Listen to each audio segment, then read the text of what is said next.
Guys आज हामी आएका छौं बर्दघाट सिटी भन्दा अलिकति अगाडि एस मोडमा र एस मोडमा देख्न सक्नुहुनेछ मालवाहक गाडीहरू जाने आउने आवत जावत भइरहेको छ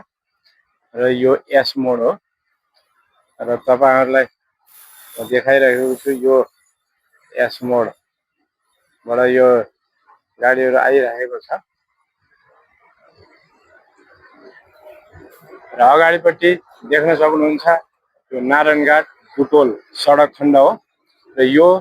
पूर्व पश्चिम महेन्द्र राजमार्ग र यो महेन्द्र राजमार्गमा यति जोखिम हुनेछ गर्दछ कि यहाँ अलिकति पानी पर्यो भने पनि जाम हुनेछ र धुलो उड्नेछ र अहिले यो बाटो डबल बनाएको तर डबल अझै बनेको छैन एक लाइन अझै बनाउनु पर्ने हो तर बनाएका छैनन्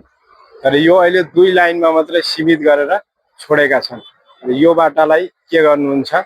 ल तपाईहरुले कमेन्ट गर्नु होला भन्नुस्।